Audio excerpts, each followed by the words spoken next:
ఇంతవరకు దేవుని వాక్య వెలుగులో మన ప్రభుని ఆరాధన చేస్తూ వచ్చినాము.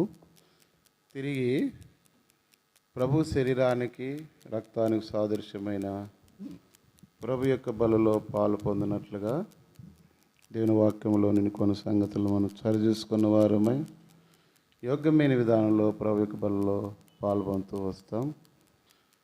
మొదటిగా కొరింథీయులకు రాసినటువంటి మొదటి పత్రిక 11వ అధ్యాయం. కొరింథీయులకు రాసినటువంటి మొదటి పత్రిక 11వ అధ్యాయము 27 నుంచి 32 వరకు మార్చి చదువుతాం. కాబట్టి ఎవడు అయోగ్యముగా ప్రభు యొక్క రొట్టె తినును లేక ఆయన పాత్రలోని త్రాగును వాడు ప్రభు యొక్క శరీరం గూర్చి రక్తమును గూర్చి అపరాధి అగును. కాబట్టి ప్రతి మనుషుడు తను తాను పరీక్షించుకుని వాళ్ళను అలాగు చేసి ఆ రొట్టెను తిని ఆ పాత్రలోని త్రాగును. ప్రభు శరీరం అని వేచింపక తిని త్రాగువాడు తనకు శిక్షావిధి కలటకే తిని త్రాగుచున్నాడు. ఇందువల్లనే మీలో అనేకులు బలహీనులు రోగులనై ఉన్నారు, చాలామంది నిద్రించుచున్నారు. అయితే మనలను మనవే విమర్శించుకొని ఎడల తీర్పు పొందకపోదుము. మనము తీర్పు పొందిన ఎడల లోకముతో పాటు మనకు శిక్షావధి కలగకుండానట్లు ప్రభు చేత శిక్షించబడుచున్నాము. రెండవ భాగంగా 2వ తిమోతి రాసిన పత్రిక, తిమోతులకు రాసినట్టు 2వ పత్రిక 4వ అధ్యాయము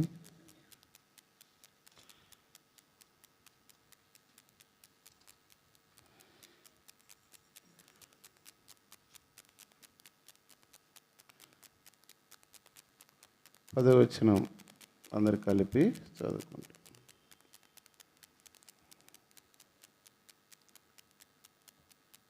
10వ వచనం చదువుతాం. తర్వాత అందరూ కూడా 16, 17 వచనాలు కూడా చదువుతాం. మొదటిగా 10వ వచనం. దేమా ఇహలోకమును స్నేహించి నన్ను విడిచి తెస్సలోనికకు వెళ్ళెను. క్రేస్కే గలతీయకును తీతు దల్మతీయకును వెళ్ళిరి. 16 అందరు కలిపి చదువుకుంటాం. నేను మొదట సమాధానం చెప్పినప్పుడు ఎవడును నా పక్షముగా నిలవలేదు, అందరూ నన్ను విడిచిపోయిరి. ఇది వారికి నేరముగా ఎంచబడకుండాను గాక. అయితే నా ద్వారా సువార్త పూర్ణముగా ప్రకటింపబడ నిమిత్తమును అన్యజనులందరూ దాని విని నిమిత్తమును ప్రభువు నా ప్రక్క నిలిచి నన్ను బలపరచిన గనక నేను సింహము నోట నుండి తప్పించబడితిని. ప్రభు సాయం కొరకై ప్రార్థన. మనము రెండవ వర్తమానముగా దేవుని వాక్యం ద్వారా మనం పరిశుద్ధపరచుకున్న వారమై యోగ్యమైన విధానంలో ప్రభు యొక్క బలలో పాలు పొందాలి. దాని కొరకై దేవుని వాక్యంలో కొన్ని సంగతులు మనం చూస్తున్నాం. అదే సమయంలో విశ్వాసులంగా దేవుని చేత మనం హెచ్చరించక పొందిన వారమై మరి బలలో పాలు పొందుతూ రావాలి. అదే సమయంలో దేవుని రాకడ కొరకై సిద్ధపడుతూ రావాలి. కాబట్టి ఈ 2 విషయాలను గుర్తుంచుకొని మన యొక్క ప్రభు యొక్క బలలో పాల్పొందుతూ వస్తాం. మనం చదువుకున్న భాగంలో మరి ప్రతి మనుషుడు తను తాను పరీక్షించుకునే వాళ్ళను అలాగూ చేసి ఆ రొట్టెని తిని ఆ పాత్రలోనిది త్రాగవలను అని. ఇది ప్రభు శరీరం అని వేచింపక తిని త్రాగుడు తనకు శిక్షావిధి కలుటకే తిని త్రాగచ్చు. దేవుని వాక్యం ఇది 2 అంచులు కలిగినటువంటి ఖడ్గం. బోధించేవారికి కావచ్చు, వినేవారికి కావచ్చు, అది ఎవరికి వారికే దేవుని వాక్యం బోధిస్తూ ఉంది. అంతేగాని మనం ఇతరులను చూసి ఇది వాళ్ళకులే నాకు కాదులే అన్నట్టుగాను అలక్ష్యంగా నిర్లక్ష్యంగా మనం ఉండకూడదు. కాబట్టి దేవుని వాక్యాన్ని శ్రద్ధగా విని దానిని మన హృదయాల్లో భద్రపరుచుకునే వారిగా ఉండాలి. ఇక్కడ మనం చదువుకున్న భాగంలో అపోస్తలుడైనటువంటి పౌలు తాను చెరసాల్లో ఉన్నప్పుడు చివరిగా ఇంక మరణానికి అప్పగించబడతానన్న సమయంలో మరి తిమోతికి 2వ పత్రిక రాసిన సందర్భం మనకు తెలుసు. ఎందుకంటే ఇంకా ఆయన చివరిగా ఆయన మరణానికి అప్పగించబడే సమయం, అంటే హతసాక్షి అయ్యే సమయం. ఆ సమయంలో తిమోతికి పత్రిక రాస్తూ వచ్చినాడు. ఆ పత్రికలో ఒక వ్యక్తిని గురించి ఇక్కడ మనం చూస్తూ వస్తాం. దేమా ఇహలోకమును స్నేహించి నన్ను విడిచి తెస్సలోనికకు వెళ్ళెను. కాబట్టి చదివేటప్పుడు వాక్యం కూడా చదివిన వాళ్ళే చదువుతున్నారు. ఒకసారి కొన్నిసార్లు తప్పులు చదివితే పాపం వారిని ఖండితంగా వాళ్ళు హెచ్చరిక చేస్తున్నారు. కానీ కొంత ఎవరికైనా జరుగుతుంటుంది.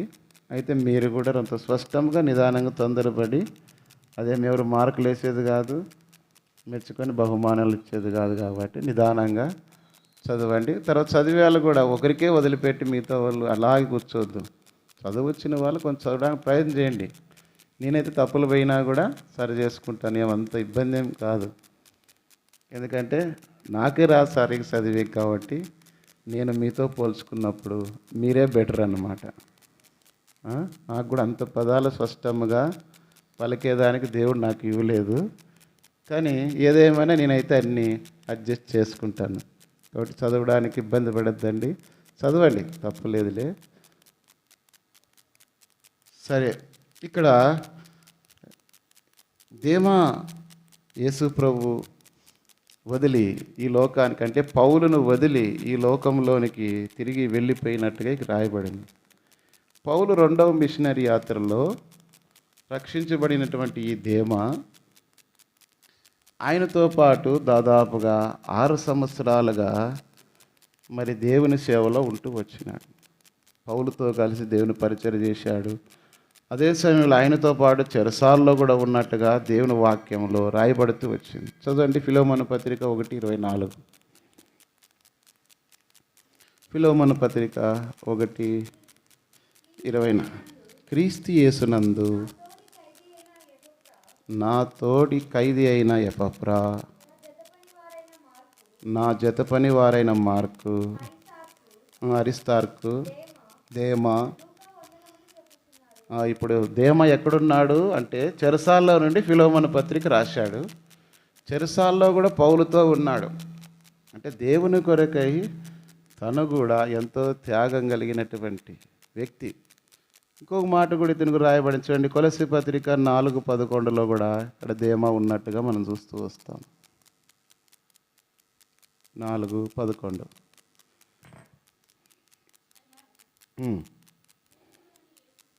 మన కొలస్సీ 4:11 చదువుమా. మరియు యూస్తు అను యేసు కూడా మీకు వందనములు చెప్పుచున్నాడు. వీరు సున్నతి పొందిన వారిలో చేరినవారు. వీరు మాత్రమే దేవుని రాజ్యం నిమిత్తం నా జత పనివారై ఉన్నారు. వీరి వలన నాకు ఆదరణ కలిగను. మీలో ఒకడును క్రీస్తు యేసు దాసునని ఎపఫ్రా మీకు వందనములు చెప్పుచున్నాడు. 14లో లూకాను ప్రియుడైన వైద్యుడును దేమాయు మీకు వందనములు చెప్తున్నాడు. ఈ కొలస్సీ సంఘము రాసినప్పుడు కూడా ఇక్కడ చెరసాల నుండి రాసినప్పుడు దేమా ఇక్కడ పౌలుతో కూడా దేవుని పనిలో ఉన్నాడు. బాగా 2 సంవత్సరాలు బాగా మరి పౌలుతో బాగా సేవలో పాల్గొంటూ వచ్చినాడు. ఎంతో ఆత్మావేశం కలిగి, దైవభక్తి కలిగి, దేవుని పనిలో బాగా వాడబడుతూ వచ్చిన వ్యక్తి ఈయన దేమా. అయితే ఒకానొక సమయం వచ్చినప్పుడు పౌలుని విడిచిపెట్టి తెస్సలోనికి వెళ్ళాడు. తెస్సలోనిక చాలా సంపదతో కూడినది, అంతేకాకుండా అన్ని రకాలైనటువంటి సంగీతము, ఆయా కళలు కలిగినటువంటి ప్రదేశం, ఎంతో వ్యాపార సంబంధమైనటువంటి స్థలం. అలాంటి తెస్సలోనికి తిరిగి వెళ్ళిపోయాడు ఆయన. ఎందుకు వెళ్ళిపోయాడంటే వాటన్నిటినీ ఆశిస్తూ వచ్చినాడు. ఎంతో పౌలు పరిచయంలో రక్షించబడి దేవుని ఎరిగిన వ్యక్తి అయినప్పటికీ కొన్ని సంవత్సరాల తర్వాత ఏమైపోయినాడంటే వెనుక జారి తిరిగి మరి పౌలును వదిలిపెట్టి తెస్సలోనికి వెళ్ళిపోయిన విషయాన్ని ఇక్కడ పౌలు తిమోతికి తెలుపుతున్నాడయ్యా. దేమా నన్ను విడిచి ఎక్కడ పోయినాడంట, చదవండి. అదే 4:10, 2 తిమోతి 4. ఇహలోకమును స్నేహించి నన్ను విడిచి తెస్సలోనికకు వెళ్ళెను. ఇహలోకమును స్నేహించినాడు. ఎందుకంటే దేవుని ప్రజలుగా మీరు క్రీస్తుతో కూడా లేపబడిన వారైతే పైన వాటినే. ఒక వ్యక్తి రక్షణ మార మనసు పొందిన వ్యక్తి దేవుని బిడ్డగా మార్చబడిన తర్వాత ఆయన ఆలోచనలు తలంపులు అన్నీ కూడా ఎట్లా ఉండాలంటే దేవుని కొరకై ఆశ కలిగి ఉండాలి. నేను ఇప్పుడు చెప్పబడిన మాట కొలస్సీ 3:1 రాయబడింది. పైన వాటినే. పైన ఏముంది? దేవుని రాజ్యము, దేవదూతలు, దేవుడు, దేవుని సింహాసనము, యుగాయుగాలు నివసించే స్థలము. ఆ స్థలంలో మనం ఉండాలనే ఆశతో మనం ఈ లోకములో భయముతో వణుకుతో ఈ లోకములో మనం జీవించాలి. అలాంటి యొక్క విశ్వాసిగా ఉండకుండా కొద్ది కాలం దేవుని పనిలో ఉన్నట్టు ఉంటూ ఇప్పుడు దేమా ఎక్కడికి వెళ్ళిపోయినాడంటే ఇహలోకమును స్నేహిస్తూ వచ్చినాడు. దేమా అనే మాటకు అర్థం ఏమంటే ఇంగ్లీష్లో the beauty of this world. The beauty of this world అంటే తెలుగులో ప్రకృతి దేవత. ప్రకృతి దేవత అంటే చెట్లు పుట్లు రాళ్ళు ఇవన్నీ ప్రకృతిని ఆరాధించేవాళ్ళు. ప్రకృతి దేవత అని అర్థం. దాని పేరుకు అర్థం అది దేమా. ఇంక రెండవ మాట ప్రజల అధికారి అని ఉంది. దాన్ని ఇంగ్లీష్లో ఏమంటారు? గవర్నర్ ఆఫ్ ది పీపుల్ అంటే ప్రజలపై అధికారి అని అర్థం.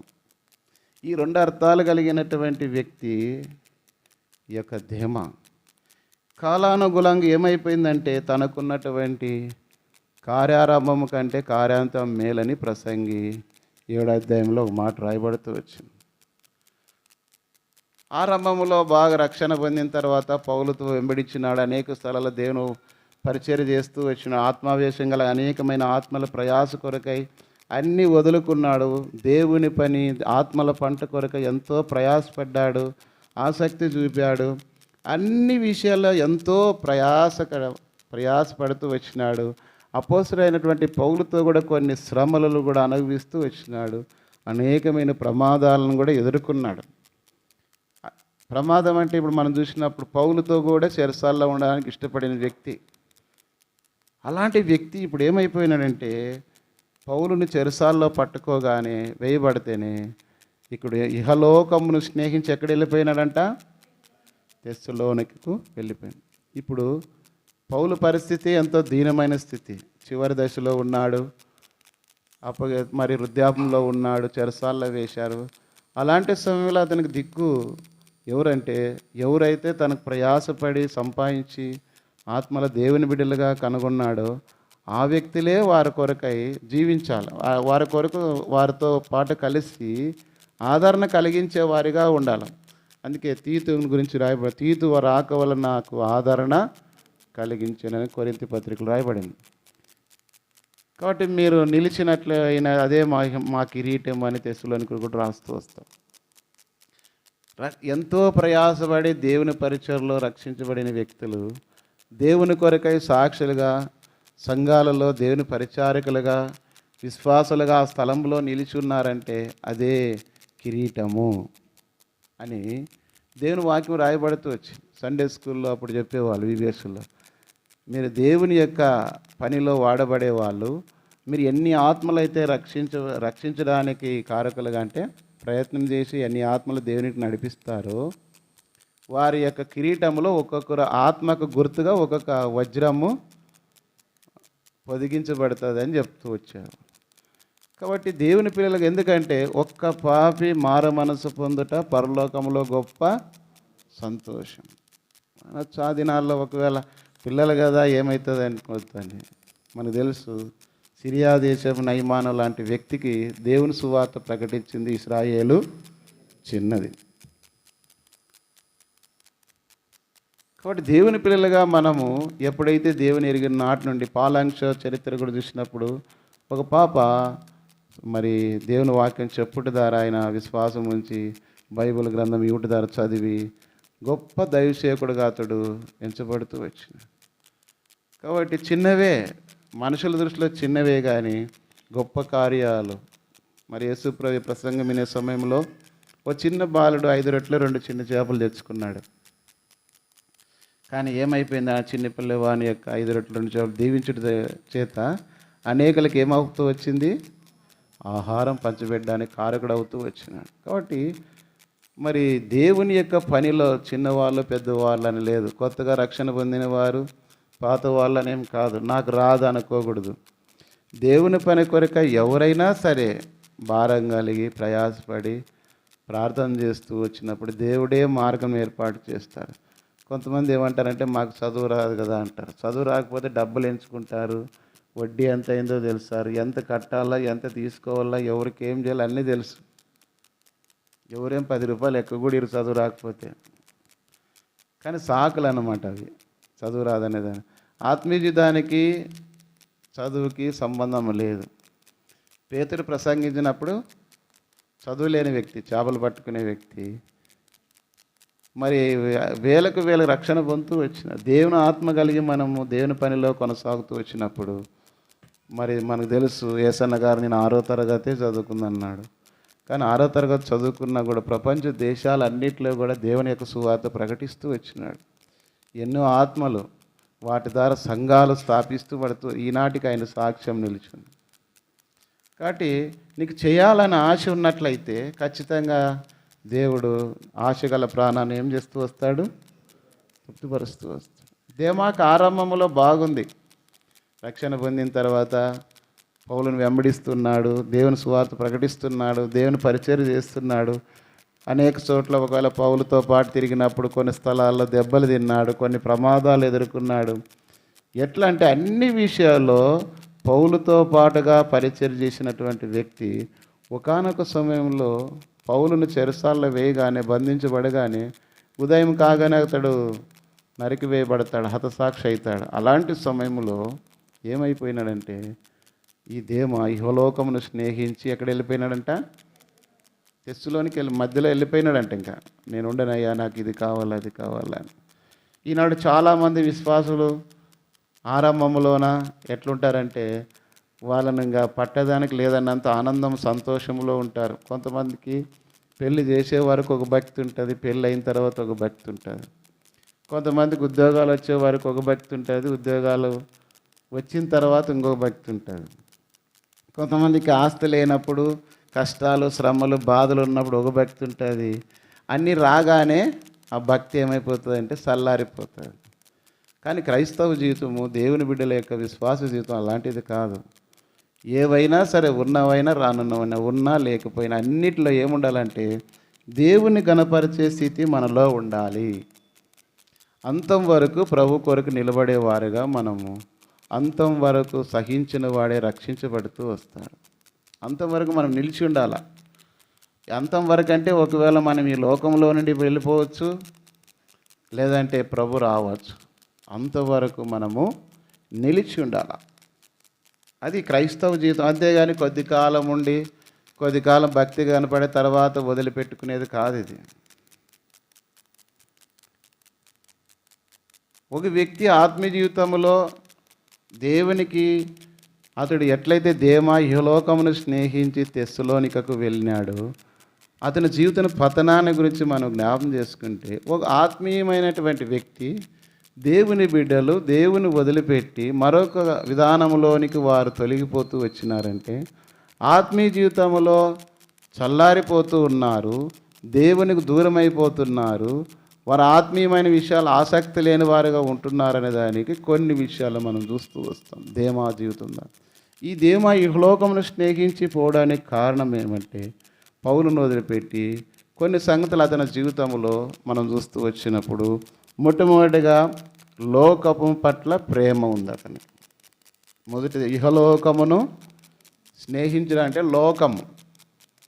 లోకములో ఉన్నదంతా ఏమన్నాడు, 1 యోహాను 2:15 ప్రకారము చదవండి.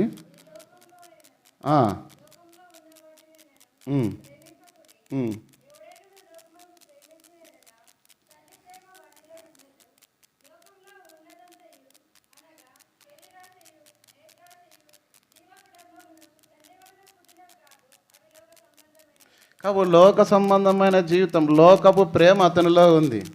లోక ప్రేమ ఏమంటే శరీరాశ, రెండవది నేత్రాశ, మూడవది జీవపు డంబము. ఇవి లోకములో ఉండేవి. ఒక క్రైస్తవునిగా, దేవుని బిడ్డగా ఈ మూడును కలిగి ఉండకూడదు. ఒకవేళ నువ్వు అవి కలిగి ఉన్నావంటే లోకపు ప్రేమ నీలో ఉంది, అది ఇతనిలో ఉంది. దేమాలో ప్రభువుని వెంబడిస్తున్నాడు, పౌలుతో తిరుగుతున్నాడు, సువార్త చెప్తున్నాడు, సంఘంలో పరిచర్య కూడా చేస్తున్నాడు. అయితే అతనిలో ఏముందంటే లోకపు ప్రేమ.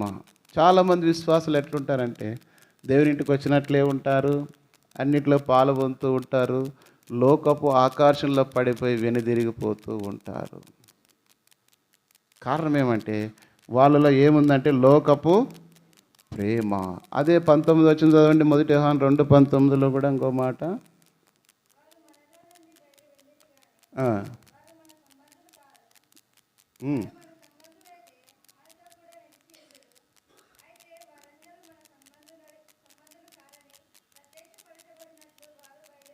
కాబట్టి వారు మనలో నుండి బయలు వెళ్ళిరి, కానీ వారు మన సంబంధులు కాలు.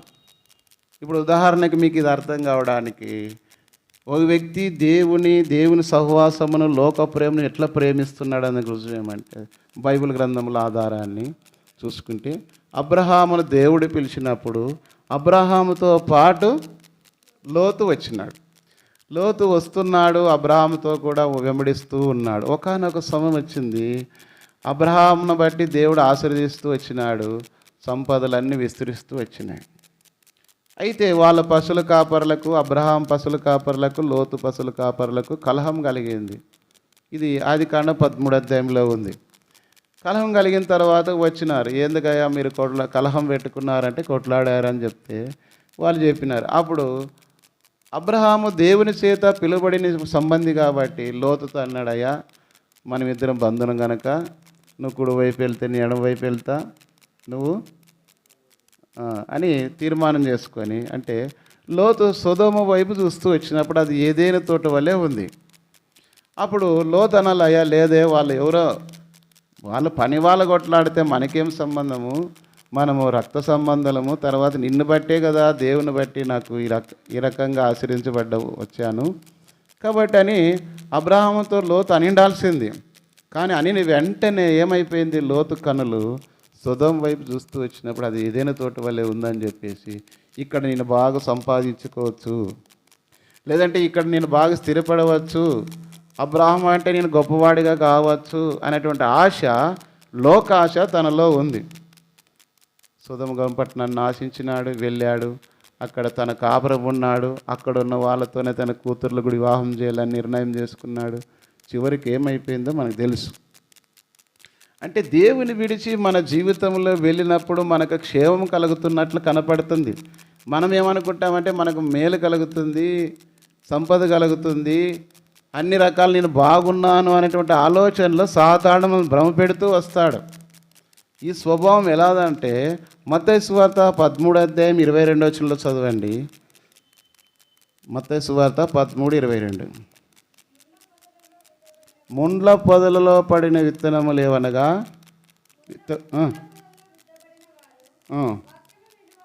వాక్యం వినివారే కానీ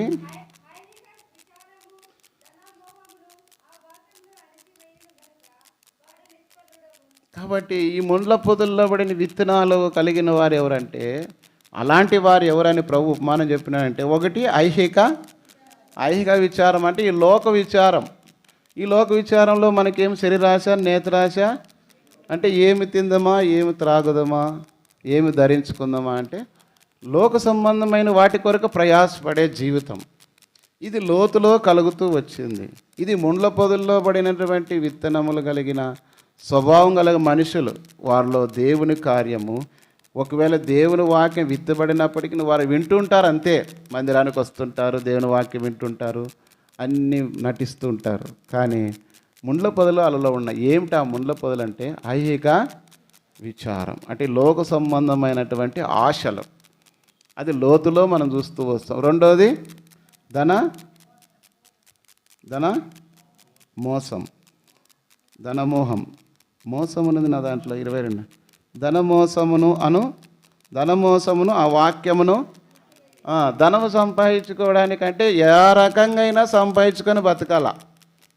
ఇతరుల మోసం చేసి కావచ్చు, ఏదో ఆ మాటలు చెప్పి ఈ మాటలు చెప్పి కొన్నిసార్లు వింటుంటాం అక్కడ. ఏమయ్యా ఏం క్రైస్తవులయ్యా వాళ్ళు ఇట్లా మోసం చేసినారు, ఏమయ్యా మరి దేవుని నమ్మినామనుకుంటారు, ఇట్లా డబ్బులు మోసం చేసినారు, ఆస్తులు మోసం చేసినారు, లేదంటే ఫలానా విషయాల్లో మా అప్పులు ఎగురగొట్టినారు, రకరకాల సాక్ష్యాలు మనం వింటుంటాం. ఇది ధనం మోసం. ధనాపేక్ష సమస్తమైన కీడులకు మూలం. కాబట్టి దేవుని పిల్లలుగా మనం ఎప్పుడు కూడా ఈహలోక సంబంధమైన వాటిని ఆశించేవారిగాను ప్రేమించేవారిగా ఉండకూడదు. దేవుని వాక్యం ఏం రాయబడుతూ వచ్చిందంటే యాకోబు పత్రిక 4:4లో ఎవరైనా ఈ లోకమును స్నేహించని వాడు దేవునికి శత్రువు. దానికి ముందుగా ఒక మాట అన్నాడు, వ్యభిచారులారా అన్నాడు. లోకాన్ని స్నేహించేవారు దేవుని దృష్టిలో ఎవరంట? వ్యభిచారం. మరి వ్యభిచారం జీవితం కలిగినట్టుగా దేవుడు పోలికి చెప్పినాడు. నీలో శరీరాశ కానీ, నేత్రాశ కానీ, జీవపు డమ్మం కానీ, ఐహ విచారం కానీ, ధనమోసం కలిగి ఉన్నావంటే దేవుని దృష్టిలో నువ్వు ఎవరు? వ్యభిచారం. దేవుని రాజ్యంలో ప్రవేశించలేరు. కాబట్టి ఇంతకాలంగా దేవుని నమ్ముకొని మరి ఇహలోక సంబంధమైన ప్రేమ కలిగిన వారుగా జీవిస్తూనే దేవుని ఇంటికి వచ్చిపోయి ప్రభు యొక్క బలలో పాల్గొంటూ ఆరాధన చేస్తూ ప్రార్థన చేస్తూ కనపడుతున్నావు అనుకో, కానీ దేవుని దృష్టిలో నువ్వు ఎవరివి? వ్యభిచారం. అది మంచి మాట. మిమ్మల్ని ఎవరైనా ఒకవేళ ఆ మాట అన్నారనుకో ఎంత బాధ కలుగుతుంది కదా.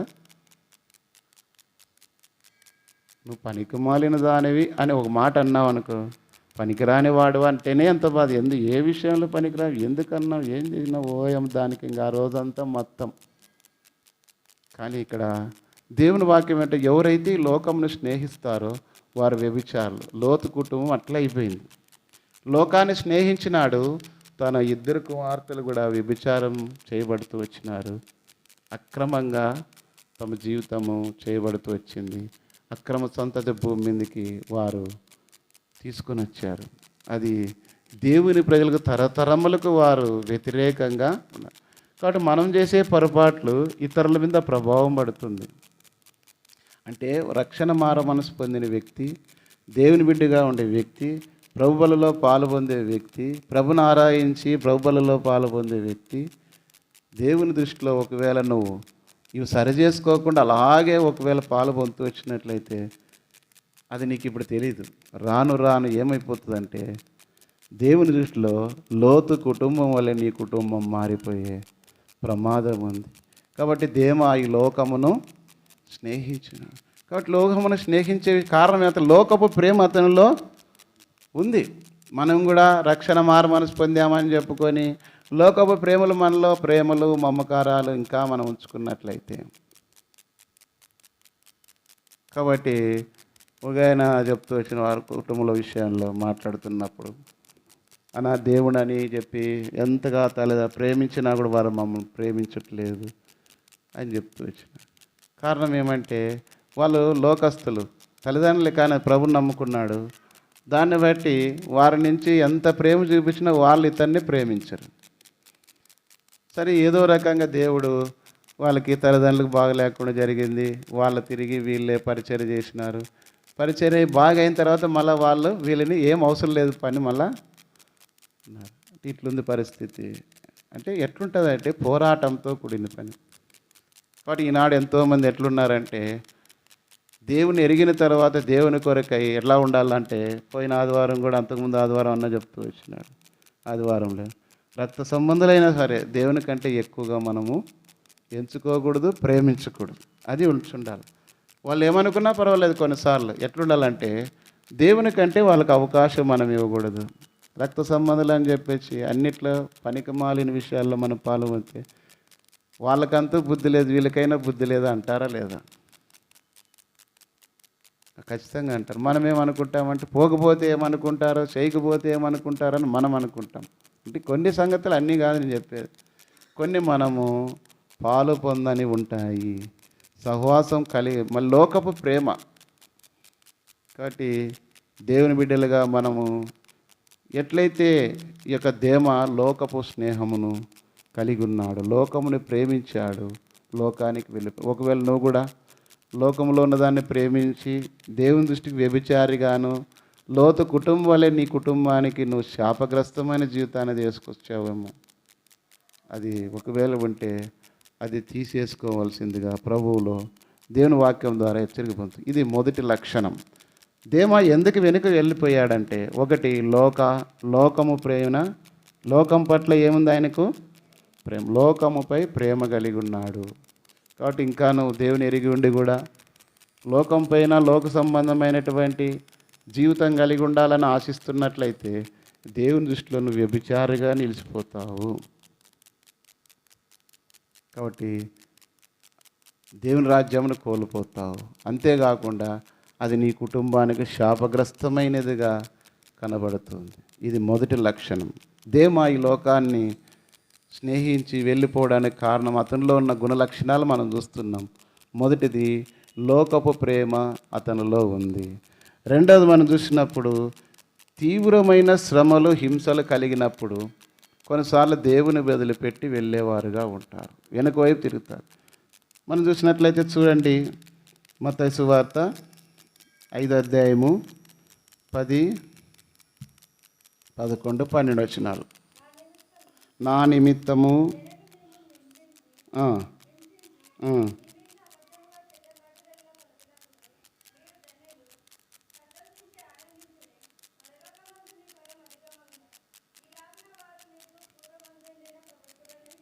హింసించుడి. మీతో చదవండి. పాపం ఎప్పుడు పవిత్రేనా? మీతో చదువుకోలేదా? పెద్దలు కూడా చదవచ్చే. మేము పెద్దవాళ్ళు వెనక కూర్చున్నాం చదవకూడదని ఏం లేదు. కొన్ని సంఘాల్లో చూసిన ముసలోళ్ళ గట్టిగా చదివేవాళ్ళు బైబిల్ని. నేను అనుకునే ఎప్పట్లోనే బాగా చదువుకున్నారు వీళ్ళు అనుకునేవాడిని. కాబట్టి ఎవరైనా చదవచ్చు. పాపం వాళ్ళకే వదిలేస్తుంటారు. మీరు కూడా చదవండి. కాబట్టి ఇక్కడ చూస్తే దేవుని కొరకై మనము లోకములో మీకు శ్రమ కలగని ప్రభు అన్నాడు. ప్రభు కొరకై నమ్మకమైన వారిగా సాక్షులుగా మనం జీవించాలనుకున్నప్పుడు మనకు శ్రమలు కలుగుతూ వస్తాయి. భక్తుల జీవితంలో కూడా అన్నీ కూడా కలుగుతూ వచ్చినాయి. బైబిల్లో ఫలానా భక్తులకు శ్రమలు కలగలేదు అని ఎవరైనా ఒకవేళ ఉన్నారని చెప్పండి. ప్రభుని ఎరిగిన వారికి లోకమందున్న మీ సహోదరులకు శ్రమలు చదవండి. ఫిలిప్పి పేతురు 1 పేతురు 4:12. ప్రియులారా, మిమ్మును శోధించుటకు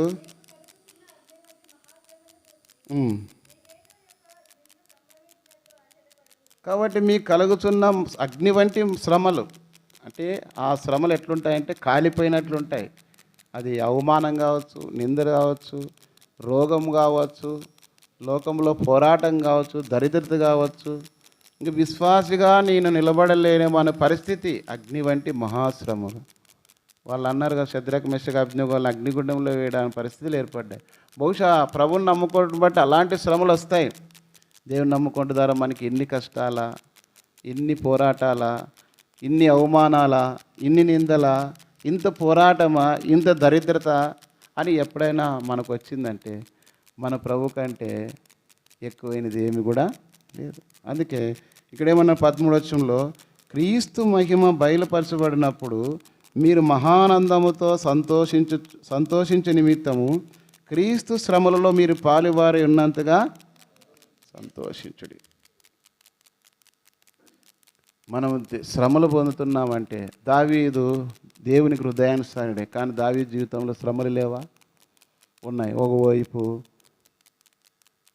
సౌలు తరుముతూ ఉన్నాడు, మరోవైపు తర్వాత సౌలు చనిపోయాడు, తిరిగి రాజ్యంకి వచ్చిన తర్వాత తన కుటుంబంలో సొంత కుమారులు అతను చంపాలని బయలుదేరుతున్నారు. అంతేకాకుండా తనతో ఉన్న వాళ్ళ సైతం ఆయన్ని దుర్మార్గుడా, చీపో అని అగితోపేలు లాంటి వ్యక్తులు, షిమి లాంటి వ్యక్తులు కపటోపాయం కలిగి దావీదు కుటుంబంలో ఎన్నో రకాల నష్టాన్ని కలిగజేసినారు. అయినను యెహోవాను బట్టి దావీదు ధైర్యం తెచ్చుకున్నాడు. అందుకే 119 కీర్తనలో 67వ వచనం చదవండి. కీర్తన 119, 67వ వచనం. ఒకరు 71, ఒకరు పవిత్రను. ఇప్పుడు వేరే వాళ్ళు చదవండి. చదువుమా. శ్రమ కలగక మునుపు నేను త్రోవ విడిచితిని, ఇప్పుడు నీ వాక్యం అనుసరించి నడుచుకొనుచున్నాను. మొదట ఏమంట, శ్రమ కలగక మునుపు త్రోవ విడిచితిని. మీకు ఎట్లుంటుందంటే ఎగ్జాంపుల్ చిన్నదే చెప్తా పిల్లలకు కూడా. ఒకవేళ మీరు వంట వండుతున్నారు, పొయ్యి మీద ఏదైనా గిన్నె డేష బాగా కాలుతుంది. అనుభవం లేని వాళ్ళు కొత్తగా వంట చేస్తున్నారు అనుకో, పట్టుకోవద్దంటే గ్లోరీకి వస్తుందో లేదు, మళ్ళీ పోయి ఏదైనా దించేకి పోయింది అనుకో, వెంటనే ఏమవుతుంది, కాలుతుంది. అప్పుడు కాలి అబ్బా చేతులు కాలినాయని కొంచెంసేపు మంట చేసి ఊపుకొని తర్వాత అన్నీ చేసింది. నెక్స్ట్ టైం పోయి ఒకవేళ ఆ గ్లోరీని పోయి అమ్మ దించంటే ఇప్పుడు ఏం చేస్తుంది, బట్ట తీసుకొని మడిసనంగా దించి ఏమైంది మొదట అంటే ఆయన కానీ కాదు లేదు మీ కథ. ఎవరైనా కూడా అనుభవం వచ్చిన తర్వాత శ్రమ కలగక మునుపు నేను మన మార్గం అంతా విశాల మార్గమా ఇరుక మార్గమా, ఇరుక మార్గం. ఇరుక మార్గంలో ఎట్లా పోవాలా, పొడుచుకుంటూ ఉంటాయి, తగులుకుంటూ ఉంటాయి, ఇరుకిరుగ్గా ఉంటాయి, ఉడుకుడుగ్గా ఉంటుంది, ఎన్నో రకాలుగా ఇబ్బందులకు గురవుతాం. ఇది లోకం కాదు, లోకస్తుల్లాకి విశాల మార్గం వల్ల ఆడైనా తిరగచ్చు, ఎట్లయినా పోవచ్చు, ఎట్లయినా బతకచ్చు. కానీ దేవుని పిల్లలకి అట్లా లేదు. దేవుని మార్గం ఇరుకు మార్గం. ఇందులో శ్రమలు నిందలు దేవుని కొరకే. ఇక్కడ మత్తయి సువార్త ప్రభువే కొండ మీద ప్రసంగంలో ఏమని చెప్తూ వచ్చినాడు అమ్మ 11వ వచనము, నా నిమిత్తం జనులు మిమ్మల్ని నిందించి హింసించి మీ మీద అబద్ధముగా చెడ్డ మాటలెల్లా పలుకున్నప్పుడు మీరు, ఒకవేళ మిమ్మల్ని ఎవరైనా మీ మీద అబద్ధాలు చెప్పి చెడ్డ మాటలు పలికినారన్నో అనుకో, మీరు విన్నారే అనుకో, వాళ్ళ ప్రేమతో మాట్లాడిస్తారా? అబ్బా నేను అప్పుడు ప్రేమతో మాట్లాడేలా.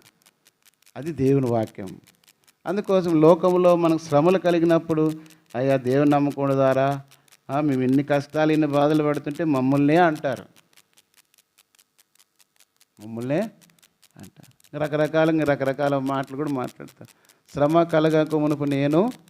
కాబట్టి దేవుని పిల్లలుగా ఈ లోకంలో శ్రమలు కలిగినప్పుడు వెంటనే మనం తొలగిపోకూడదు. దావీదు తొలగిపోయినాడు, అన్నిటిని ఓర్చుకున్నాడు. అందుకే దేవుని దృష్టిలో దావీదుని ఏమన్నాడంటే, అతడు నా హృదయానుసారుడైన మనకు చిన్న శ్రమలు కలిగితేనే బాధలు కలిగితేనే దేవుని విడిచిపెట్టిపోతే దేవుని హృదయానుసారులు ఎట్లయితాం, దేవుని బిడ్డలుగా ఎట్లా మార్చబడుతూ వస్తాం. బహుశా ఈ దేమా కూడా అలాంటి శ్రమలు ఏవో కలిగినాయి. దాని కుటుంబం ద్వారా కావచ్చు, వాళ్ళ కుటుంబంలో పరిస్థితులు అక్కడ బాగలేకుండా ఉండొచ్చు, లేదంటే తన యొక్క అవసరత ఏర్పడింది, డబ్బులు, ఆస్తి, ఆ భవనాలు, లేదంటే మిగతా వాళ్ళు కలిగినటువంటి సుఖ సౌకర్యాలు అవన్నీ చూసినప్పుడు బహుశా అతడు కూడా అనుకున్నాడు, ఇదంతా ఎందుకబ్బా, దేవుని వాక్యం ఇన్ని రకాలుగా పౌలు చూస్తే ఎక్కడ పడితే ఎక్కడ పోతాడు, ఏడ తినాలో తెలియదు, ఏడ పండుకోలో తెలియదు, ఆడికి పోయి దేవుని వాక్యం చెప్తే కొడతారు తిడతారు, ఇవన్నీ ఎందుకులే అనుకున్నాడేమో శ్రమలు. కాబట్టి విశ్వాస జీవితంలో దేవుని వైపు కాకుండా లోకం వైపు తిరిగే దేమా లాంటి స్వభావం. ఒకటి లోకపు ప్రేమ. దేవుని విడిచిపెట్టి తిరిగే వాళ్ళలో ఉండే మొదటి లక్షణం లోక ప్రేమ ఉంటుంది. రెండవది ఏం చూస్తూ వచ్చినాము, శ్రమలు కలిగినప్పుడు శోధనలు కలిగినప్పుడు లోకం వైపు తిరిగే వారు. మూడో గుంపు ఏముందంటే చూడండి, అబద్ధ బోధల వల్ల జారిపోవచ్చు. కొంతమంది బోధలు అక్కడేం పోతారు, కొంతమంది అంటారు, ఉదాహరణ మన అబ్బా మా సంఘంలో పోతే ఎంత అర్ధగంట అబ్బా మందిరం మీదేంది, నేను గంటలు కూర్చి పెడతారు, నేను రాను చర్చికి అనే వాళ్ళు కూడా ఉంటారు. అక్కడ ఇక్కడ పోయినప్పుడు ఏం చేస్తారంటే వాళ్ళే పాటలు పాడతారు, వాళ్ళే చెప్పేసి బాగా మించిపోతే కేకులు బిస్కెట్లు ఇస్తారు, ఇంకా అవన్నీ చెప్పే లోపల అవి పెట్టే లోపల ఏమైపోతుంది వాళ్ళకి, ఇదే బాగుందప్ప వచ్చిన వాళ్ళు అనుకుంటారు. కానీ దేవుని రాజ్యం తీసుకోరు వాళ్ళు, గుర్తుపెట్టుకోవాలా. దేవుని రాజ్యం పోకుండా ఇవన్నీ లోకంలో ఎన్ని ఇచ్చే వాళ్ళు అయితే ఏం ప్రయోజనము. కాబట్టి అబద్ధ బోధలు చేస్తూ వస్తారు. కాబట్టి ఈ లోకంలో మనం అటువంటి బోధల వైపు తిరగకూడదు. అది కరెక్టు, ఇది కరెక్టు, అది తప్పు, ఇది తప్పు, మనకు అవసరమే లేదు. భక్సింగ్ గారు రాసిన పుస్తకంలో నేను విన్న మాట ఈనాటికి నేర్చుకుంది ఏమంటే, ఒక ఆయన ప్రశ్న వేసినాడంట, ఏమని, అది యోనా 3 దినములు చేప కడుపులో ఉండి ఎట్లా బ్రతికించబడ్డాడు అని ఆయన ప్రశ్నిస్తే భక్సింగ్ గారు ఒకటే చెప్పినాడు, ఇది దేవుని వాక్యం కనుక ఇందులో రాయబడినది నేను నమ్ముతాను. ఎలాగంటే యోనా 3 దినములు చేప కడుపులో ఉండి బ్రతికినాడన్నా, ఆ తిమింగలమే యోనా కడుపులో ఉంది బ్రతికిందన్నా నమ్ముతాను. ఉన్నది ఉన్నట్టుగా దేవుని వాక్యం నమ్మడం. ఈనాడు రకరకాలవన్నీ యూట్యూబ్లో అక్కడ ఇక్కడ అన్నీ లేనిపోనివన్నీ చెప్తుంటారు. ఎక్కువ అవన్నీ మనం వినకూడదు, చూడకూడదు. ఎందుకంటే విని మనకు ఉన్న విశ్వాసం నుండి ఏమైపోతుందంటే లేనిపోయిన ఆలోచనలు. రెండోది కూడా నేను కొన్నిసార్లు చూసినప్పుడు అలాంటి సంబంధించిన ఏది వాక్యంలోని కూడా తీసుకురాను. విన్నాము, వాడేవాడు చెప్పినాడు, ఇది చేసినాడు, ఇట్లున్నాయి పరిస్థితులు, అవన్నీ అవసరమే లేదు. ఎందుకంటే నేనైతే దాని విషయంలో అవగాహన కలిగి ఉన్నాను కాబట్టి ఓకే. ఇప్పుడు నేనున్నాను, చెప్పాను కదా, కత్తి ఎట్లా వాడాలో తెలుసు, సూది ఎట్లా వాడాలో తెలుసుకున్నామని. తెలియకుండా పిల్లలకి ఏమవుతుంది, వాళ్ళు చెయ్యి కోసుకుంటారు, ఏడవతో పొడుచుకుంటారు. కాబట్టి వాక్యం అవగాహన లేని శ్రమల్లో లేనిపోని సంగతుల విషయం మనము విశ్లేషణ అవసరం లేదు. అందుకే దేవుని వాక్యం ఎట్లా తేటగాను అర్థవహితంగాను ఉన్నది ఉన్నట్టుగా బోధించాలి. అందుకే ఏమన్నాడంటే ఈ తిమోతి పత్రిక చదవండి, 2 తిమోతి 2:15.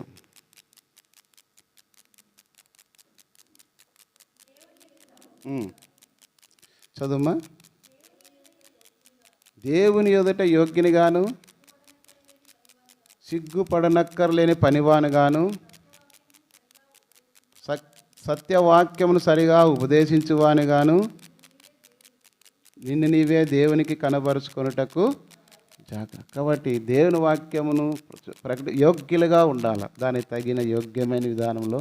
అరే నేను బోధిస్తున్నప్పుడు దాని తగిన జీవితం నాలో ఉందా? ఎందుకంటే ప్రజలు గమనిస్తారు. ఏదైనా సరే ఒక స్కూల్లో కానీ కాలేజీలో కానీ ఒక లెక్చరర్ ఏం చేస్తున్నాడో, ఏం బోధిస్తున్నాడో అన్నీ గమనిస్తారు. మా సార్ ఉండేవాడు, ఆయన లెక్కలు టకటక టేక్ డౌన్ అంటే టకటక బోర్డు మీద రాసుకుంటూ పోయింటాడు. ఎక్కడైనా కొట్టివేతలో హెచ్చింలో తప్పేసి రాసి ఉంటాడు. సార్ అక్కడ తప్పైందంటే నాకు తెలుసురా, మీరు కనుక్కుంటారో లేదని రాసినానని చెప్పేవాడు. మనకున్న అబ్బో పెద్ద సెల్ఫ్ డబ్బా కొట్టుకుంటున్నాడని మేము కింద అనుకునేవాళ్ళం. సార్ కాదు ఏం అనలేం. ఇక్కడ చెప్పేవాళ్ళం కూడా అనుకుంటారు కొన్నిసార్లు, మనకేం అన్నీ తెలిసినట్టుగానో మీకు ఏం తెలుకునంటే మాకంటే ఎక్కువ. ఎందుకంటే మాకంటే ఎక్కువ వినేవాళ్ళు మీరు అన్ని రకాలుగా. వినేవాళ్ళకే జ్ఞానం ఎక్కువ చెప్పేవాళ్ళకంటే. మాకు ఏముండదు, అంతా అయిపోతుంటుంది. మీకు జ్ఞానం ఎక్కువ. విని గైకొన్నవారు మరి, కానీ వినుట వలన ఎక్కువ జ్ఞానం. కాబట్టి మనము దేవుని ఎదుట యోగ్యులుగా ఉండాలా. సిగ్గుపడనక్కర్లేని ఈ పని, దేవుని పని చేస్తున్నప్పుడు దేవుని నామానికి సిగ్గు కలిగే పనులు మనం చేయకూడదు. దేవుని నామానికి సిగ్గు కలిగే పని తీసుకొచ్చే పని చేసి మనం ఇట్లుండాలా అట్లుండాలని నేను చెప్పినాను అనుకో, ఫలిస్తుందా? అది రాత నేలబడిన విత్తనాల వలె, లేదా త్రోపక్క పడిన విత్తనాల వలె, లేదా ముండ్ల పొదల పడి విత్తనాల వలె ఫలము లేని నిష్ఫలమవుతుంది. చెప్పే ఆయన లేడు, చెప్పే ఆయన లేదంటే ఇంకేం ప్రయోజనం? అప్పుడే ఒక ఆయన చెప్తూ వచ్చిన నిన్నే మాట్లాడుతున్నప్పుడు, ఒక ఆయన దేవుని పని బాగా చేస్తాడు, ఇప్పుడు చనిపోయినాడు. రైల్వేలో ఓఎస్గా పనిచేసేవాడు, వాళ్ళకి పిల్లలు లేరు, కానీ దేవుని సువార్త దేవుని పని బాగా చేసేవాడు. చనిపోయినాడు. తర్వాత మా దాంట్లో ఇంకా బ్యాచ్లో తెలిసిన ఆయనకి దాదాపుగా 10 సంవత్సరాల పైన పిల్లలు లేరు. ఈయన మాటల సందర్భంతో మాట్లాడుతున్నానా, నీకోసం మేము ప్రార్థన చేస్తాం పిల్లలు కలగడానికంటే, ఈయన ఏమన్నాడంటే మొదటి నీకు కలగలేదు కదా, నాకేంది నువ్వు చేసేది అన్నాడంట. ఒకవేళ దేవుడు ఒకరికి ఒక విధానంలో ఉంటుంది. సరే, అతనికి ఏదో సహవాసంలో ఉన్నాడో తెలిసిన వ్యక్తి కాబట్టి అయినా మీకోసం ప్రార్థన చేస్తాంలే అంటే మంచిదన్నా చేయండి. అతడు క్రైస్తవుడే. ఒకవేళ ఈ మాట హిందువుల్లో ముస్లిం ఎవరినడినా ఈ మాట అనరు, నీకే లేదు పని, చెయ్యి అంటారు. వాళ్ళు ఎంత బాగలేని స్థితిలో ఉన్నారు. ఎట్లున్నారంటే ప్రశ్నించే మనస్తత్వం. అంటే చెప్తున్నాను ఎట్లున్నారంటే ఈ దినాల్లో చాలా అబద్ధమైన బోధలు. ఆ బోధలను బట్టి రకరకాలు చూడండి. తిమోతి పత్రిక రాసినప్పుడు 2 తిమోతి 4వ అధ్యాయంలో 3-4 వచనాలు చదవండి. ఎందుకనగా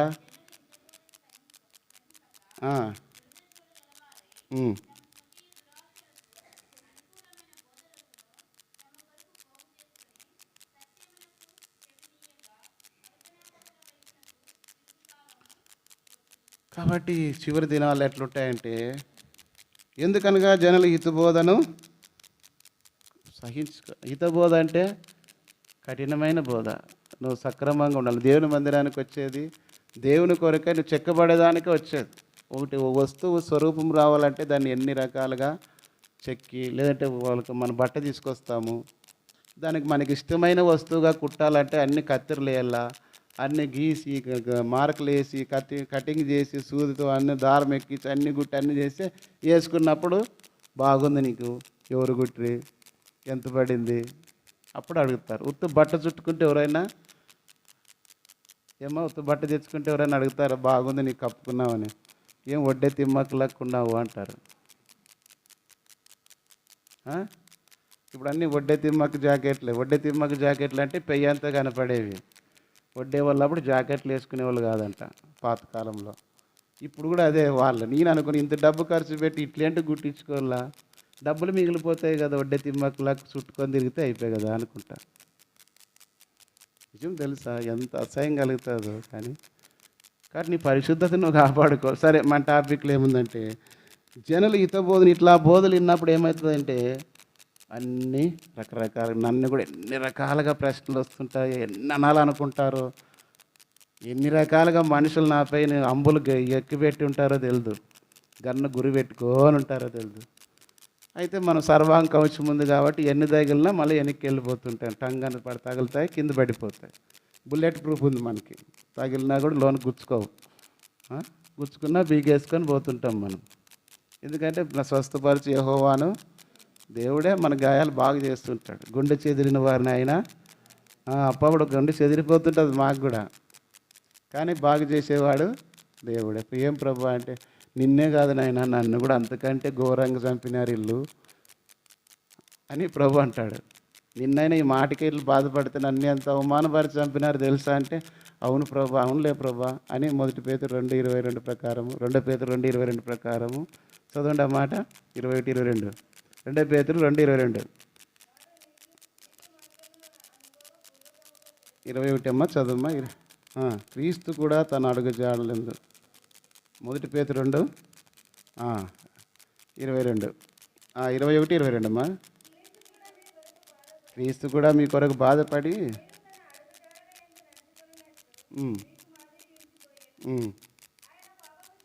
ఆయన పాపం చేయలేదు, ఆయన నోటిని ఏ కపటమును కనబడలేదు, ఆయన దూషింపబడి ఏ బదులు దూషింపలేదు.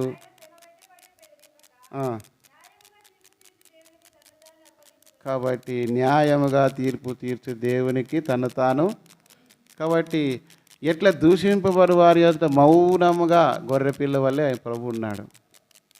మనం కూడా దేవుని మార్గంలో ఉన్నప్పుడు, శ్రమలు కలుగుతూ వచ్చినప్పుడు, అబద్ధ మార్గములు మనకు తెలియపరచబడిన సర్పం తన కుయుక్తి చేత అవ్వను మోసపరిచినట్లు రకరకాల బోధలు ఉంటాయి. ఇవన్నీ మీకు ఎక్కువ వివరణ చేసుకుంటూ పోతే, మీకైన ప్రవక్త మరి ఆహాబును యుద్ధానికి వెళ్ళొద్దు అంటాడు, కానీ మిగతా వాళ్ళంతా యుద్ధానికి పోమంటారు ప్రవక్తలు, కానీ ఆహాబు మాత్రం వెళ్ళొద్దు అంటాడు. కానీ ఆహాబును కొట్టి యుద్ధానికి పోతే యుద్ధంలో ఆహాబు చనిపోతాడు. మీకాయ ప్రవక్త. అది 2వ వృత్తాంతంలో 18వ అధ్యాయంలో రాసుకోవచ్చు. కాబట్టి తప్పుడు బోధులు, తప్పుడు రకాలు, అన్ని కార్యక్రమాలు ఏదేమైతేనే మనకి కొంతమంది ఈ దినాలు ఎట్లా సేవ చేస్తున్నారంటే దేవుని పనిలో ఇండిపెండెంట్ సేవకులు, వాళ్ళు ఏ పనైనా చేసేది డబ్బులోటి వాళ్ళకి అంతే. ఏం పనైనా చేస్తారు. ఏం పని అంటే వాడు చెప్పినాను అనుకో అంతే, అది ఇవన్నీ ఎందుకులే మనకు సమస్య. కాబట్టి ఇంకా అక్రమమైన పనులన్నీ కూడా చేస్తారు డబ్బులోటి వల్ల. ఏం వాళ్ళు చేయకపోతే వీళ్ళు చేయరా అనుకోవచ్చు మీరు, కానీ ఆ దేవుని దృష్టికి యోగ్యమైంది కాంతి. నువ్వు ఎంత చేసినా వేస్ట్. వాళ్ళని డబ్బుల కోసం వాళ్ళు చేయొచ్చాము కానీ గెహాజీ వాళ్ళే, కానీ దేవుని దృష్టిలో అది ఘోరమైన దుష్కార్యంగా ఉంటుంది. కానీ దేవుడికి ఇష్టం లేని పనులు మనం చేయకూడదు. కాబట్టి ఇట్లా అబద్ధ బోధల పట్ల ఒకవేళ తన జీవితంలో ఆశ కలిగి తిరిగి వెనుక జారిపోయి ఉండొచ్చు. ఎవరు మర్చిపోయినారా? దేమా. మొదటిది లోకపు ప్రేమ పట్ల ఆసక్తి కలిగి లోకాన్ని ప్రేమించి వెళ్ళిపోయినాడు. రెండవది శ్రమలు, శోధనలు, హింసలు కలగటం వల్ల నిలబడలేక వెనక్కి తిరిగిపోయినాడు. మూడవది అబద్ధము యొక్క బోధలు విని వెనుదిరిగి వెళ్ళిపోయినాడు. నాలుగవది దేవుని సన్నిధిని విడిచిపెట్టాడు. అంటే దేవుని మందిరమును మానుకుంటూ వచ్చినాడు. ఏదో పోవడం అంటే పోవాలి, రావాలంటే రావాలి. చూడండి ఆ మాట మనం చూస్తే లూకాసు వార్త 10:30 ఇక్కడ ఒక వ్యక్తి యెరూషలేము నుండి యెరికోకు ప్రయాణం అయిపోతున్నాడు. ఇప్పుడు ఏమైపోయినాడు అతడు? దొంగల చేతిలో చిక్కి కొట్టబడుతూ కొర ప్రాణంతో విడిచిపెట్టాడు తనకున్నదంతా. ఈనాడు ఎంతోమంది దేవుని సన్నిధి ఉండి దేవుని సన్నిధి విడిచిపెట్టి తిరిగే వాళ్ళు ఎంతోమంది ఉన్నారు. దేవుని సన్నిధిని, దేవుని పనిని, దైవ క్రమాన్ని, దేవుని వాక్యాన్ని విడిచిపెట్టి ఎట్లా తిరుగుతున్నారంటే, ఈ వ్యక్తి యెరూషలేములో నెమ్మది, సమాధానం, శాంతి, ఆశీర్వాదం ఉంది. ఆ స్థలం వదిలిపెట్టి ఎక్కడ పోతున్నాడంటే యెరికోకు పోతున్నాడు. యెరికోలో ఏముందో శాపం ఉంది, నష్టం ఉంది. అది ఎరిగి ఉండి కూడా ఈ వ్యక్తి దేవుని సన్నిధిని వదిలిపెట్టి పోవడం. దేమా కూడా ఒకవేళ దేవుని సన్నిధిని వదిలిపెట్టిపోయినాడే.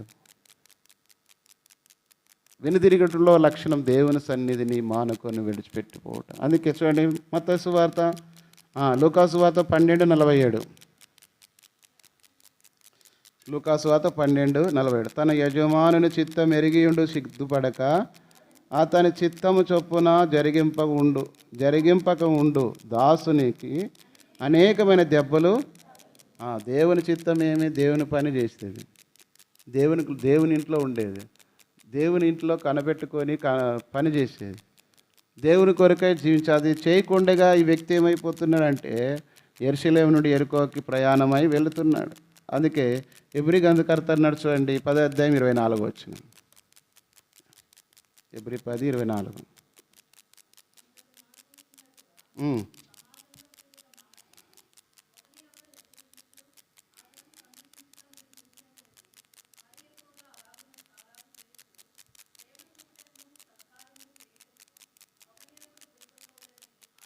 కాబట్టి కొందరు మానుకొనుచున్నట్టుగా సమాజంగా కూడుట. కాబట్టి సమాజంగా అంటే దేవుని మందిరంలో కూడికల్లో పాలు పొందుట మానట. దానికోసం ఏం చేయాలంటే ఒకరినొకరు హెచ్చరించుకోవాలంట. నువ్వు ఇట్లున్నావు కదా, ఇట్లుండగా మంచిదిగా, దేవుని కొరకు ఇట్లా జీవించాలి, ఇట్లా చేయాలని హెచ్చరించాలా. రెండోది పురికొల్పాలి. కొంతమంది నిరుత్సాహము వచ్చిన పరిస్థితులను బట్టి కొంత కృంగిపోయి ఉంటారు, కొంత ఇబ్బంది పడుతున్నారు. అలాంటి వారిని ఏం చేయాలంటే దేవుని వాక్యం ద్వారా పురికొల్పాలి. ప్రభు కంటే, ప్రభు మార్గంలో మనం ఇవన్నీ పొందవలసిందే. ఇవన్నీ పొందితేనే మనకు దేవుని ఎదుట బహుమానం అని కొంత వారిని పురికొల్పి ఆదరించి ధైర్యపరిచి దేవుని మార్గంలో తీసుకుందాం. అది అయితే ఇతడు ఏం చేస్తూ వచ్చినా అంటే సమాజముగా కూడట, మన దేవుని సన్నిధికి దూరంగా ఉండటం. ఇతడు వెనక్కి తిరిగిపోవడానికి కారణ లక్షణాలు మనం చూస్తున్నాం. తర్వాత 4 అయిపోయింది. ఇప్పుడు 5వది పాపములో చనువుగా ఉండుట. పాపముతో చనువుగా ఉంటా. కొంతమంది ఏం తప్పలేదులే అన్నట్లు పాపాన్ని ప్రేమిస్తూనే ఉంటారు. ఉదాహరణకు టీవీ చూస్తున్నారనుకో, సినిమాలు చూడడము, పాటలు చూడడము, జబర్దస్తులు చూడడము, డబుల్ డైలాగులు వినడము, ఇట్లవన్నీ సెల్ ఫోన్లు వచ్చినాయి. ఇంకా పిల్లదైమంగా మరీ మించింది ఇది. పెద్ద పాము కొరికితేనన్నా పిరిని చనిపోరంటే కానీ చిన్న పాములు కొన్ని ఉండే విషర్పాలు, కట్ల పురుగు అంటారు ఒకటి, తర్వాత రక్తపింజర అంటారు. చిన్నగా ఉంటాయి జాండ కంటే ఎక్కువ, కానీ అది చనిపోతే త్వరగా చనిపోతారు. జరిపోతు కొరికినా చనిపోరు. అట్లా తర్వాత కొండశీలు కొరికినా కూడా చనిపోరు, చూసేకి లావు ఉంటాయి. మనకి సెల్ ఫోన్ అంత చిన్న పాములాగా కొంత తయారైంది. ఇది తేలుకొండున్నట్లు అట్లా ముట్టిస్తే చాలు సెల్ ఫోన్లు. ఇవన్నీ చూస్తూ ఉన్నప్పుడు ఏమనుకుంటారంటే ఏం పెద్ద తప్పు లేదులే, ఇది అప్పుడు టైంపాస్ చూడొచ్చులే, దాందేముంది. తర్వాత మా ఇంట్లోకి వచ్చి వాళ్ళు చూసిపోతారా? ఏదో ఇంట్లో టీవీ ఉన్నప్పుడు పెద్ద తప్పు అనుకున్న వాళ్ళు ఇప్పుడు ఏమో ప్రతి ఇంట్లో ఏం పని లేకపోయినా సెల్ ఫోన్ చేతిలో ఉంటుంది. ఇప్పట్లో పిల్లలకి చదువు ఉండదు, సెల్ ఫోన్ పట్టుకొని తిరుగుతుంటాడు దాంట్లో అందుకే ఎవ్వరు కూడా ఎందుకు ఈ లోకంలో భ్రష్టత్వాన్ని ప్రబలుతుందంటే ఎవరికి ఎంత ఉండాలో అంత వండుకోకుండా ఎక్కువైపోయిందంటే ఇప్పుడు పాపముతో రాజీ పడే పరిస్థితులు. కాబట్టి దేవుని బిడ్డలుగా మనం పాపంతో రాజీ పడేవారుగా ఉంటే మన ప్రార్థన దేవుడు ఆలకించు. అందుకే చదవండి ఒక మాట, 66వ కీర్తన 18వ వచనం. కీర్తనలు 66. నా హృదయములో నేను పాపం లక్ష్యం చేసినడా ప్రభు నా మనవి. కాబట్టి ఒకళ్ళు నీ హృదయంలో పాపం లక్ష్యం చేయటంలో అలాగే ఉంచుకోవడం. ఈనాడు ఎంతోమంది పాపమును అలాగే ఉంచుకున్నారు, తనకి ఇష్టమైందంతా లోనుంచుకున్నారు. దేవుడు దాన్ని తీసేసుకోవాలని చెప్పినా తీసేసుకోరు. యవనస్తులైతే చదవండి 119వ కీర్తన 11వ వచనం. నీ ఎదుట నేను పాపము చేయకూడనట్లు నా హృదయంలో నీ వాక్యమును కాబట్టి మన హృదయంలో దేవుని వాక్యం ఉంచుకోవాలా, వినాలా, ఇంటికి పోయిన తర్వాత బైబిల్ గ్రంథం చదువుకోవాలి. ఉదయం సాయంత్రము సమయం ఉంటే ఖాళీ సమయంలో చదువు వచ్చింది, దేవుడు మాకు వాళ్ళకి ఇవ్వలేని అవకాశం నాకు ఇచ్చినాడు ప్రభు అని చదువుకోవాలి. కానీ అన్ని వ్యవహారాలు చేస్తారు కానీ దేవుని వాక్యం చదువురు. అందుకే పాపం మనలో ఏమవుతుందంటే పాపంతో చనువుగా ఉండుట. మరి ఒకసారి ఒక కథ ఇంటూ వచ్చినాం. ఏమంట, ఒక పులిని తెచ్చి అడవిలో పిల్ల దొరికింటే పెంచుకున్నారంట. రోజు దానికి బాగా ఏదో దానికి తగినట్టుగా పాలు పోసి ఇంకోటి పోయి పెంచుకుంటున్నారంట, ఇంటి పిల్లలతో ఆటాడుకున్నంత. ఒకనొక సమయం ఏమైందంటే వాళ్ళ ఇంట్లో ఒక పాప కింద పడింది. కింద పడితేనే ఆ మోకాళ్ళకు రక్తం కారుతుంది దెబ్బ దగ్గర. ఈ పిల్ల ఆటలాడుకుంటూ వచ్చింది కదా, పులి పెరిగి పెద్దదైంది. ఇప్పుడు దాని వాసన చూడగానే దాని స్వభావం ఏమంటే వెంటనే ఏం చేసిందంటే ఆ పాపను చంపి రక్తం తాగింది. ఈలోగా వాళ్ళ ఇంటి వాళ్ళు చూస్తే దాని స్వభావం అది. పాపం స్వభావం నువ్వు ఎట్లా నిప్పుతో చెలగాట ఆడద్దు అని ఉంది అంటారు. అంటే ఒకవేళ నువ్వు అది చెలగాట నిన్నే అంటుకుంటుంది అని అర్థం. మనం కూడా పాపము ఇంకొండ శిలువను పెంచుకొని కథ కూడా చెప్తూ వస్తారు. దానికి అలవాటు పడినాడు. లాస్ట్కి చివరికి అది కొండ శిలువ రాను గట్టిగా దాన్ని పిచ్చికేసులు చనిపోయింది. దాని స్వభావం అది. కాబట్టి పాపం అనేది ఏ పాపమును నా హృదయం ఏలనీయకమని దావీదు అంటాడు. దేవునికి ఇష్టం లేదు మన జీవితంలో ఏలుతుందంటే చిన్నగా తాటి చెట్టు మర్రి చెట్టు కది చెప్పాం. తాటి చెట్టు పెద్దదే కానీ మర్రి ఇత్తనం ఏర్ల కాడ ఉందంట. ఒకనొక సమయం వర్షం వచ్చింది, నీళ్ళు పడినాయి, మొలకెత్తింది, రాను పెద్దదైంది, పెద్దయి కానీ తాటి చెట్టుని సీల్ చేసి మర్రి చెట్టు పెరిగిందంట. దురాశ గర్భం ధరించి పాపం పరిపక్వమై మరణం కంట. ఒకనొక సమయం వస్తుంది, నీలో ఉన్నట్టు పాపపు సంబంధమైన తలంపు, ఆలోచన, కోరిక రాను పెరిగి పెద్దది అవుతుంది.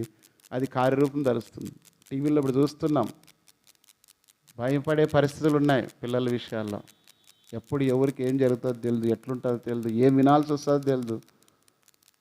కాబట్టి కారణం ఏమంటే పాపం అంటే నిర్లక్ష్యం. ఎఫెసీ పత్రిక 4:18. ఎఫెసీ 4:18.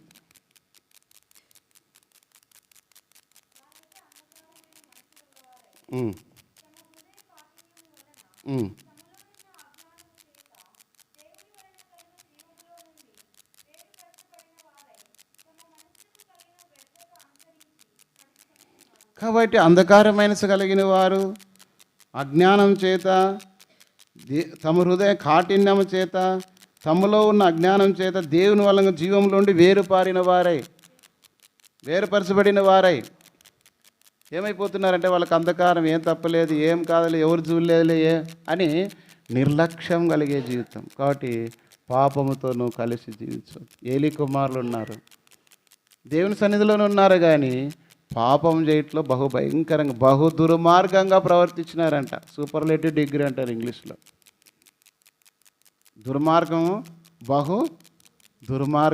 దేవుని దృష్టికి దుర్మార్గంగా ప్రవర్తిస్తున్నారంట. ఒకనొక సమయంలో వాళ్ళు సరి చేసుకోలేదు, దేవుని శిక్ష వారి మీదకి వచ్చి పడింది. ఆ శిక్షను బట్టి వాళ్ళు మరణించినారు. ప్రియులారా, దేవుని విడిచి పాపముతో చనువుగాను బ్రతుకుతున్నావంటే దేవునికి ఇష్టం లేనిది నీ హృదయంలో, నీ ఇంటిలో కలిగి ఉండి నడుచుకుంటున్నట్లయితే ఒక దినం వస్తుంది. అందుకే యెషయా 59:1 ఏమని రాయబడిందంటే, రక్షింపనేరక ఉండినట్లు యెహోవా హస్తం కురుచు కాలేదు, విననేరక ఉండినట్లు ఆయన చెవులు మందం కాలేదు. కానీ మీకును మీ దేవునికి మీ దోషములు అడ్డముగా వచ్చు. మన దోషములు అడ్డముగా, దేవుడు మనల్ని ఆశ్రయించడానికి, మేలు కలిగించడానికి అడ్డముగా వస్తున్నది మన పాపములే, మన దోషములే. బహుశా పాపముతో చనువుగా ఉంటే ఒక దినాన అది నిన్ను చంపేస్తుంది.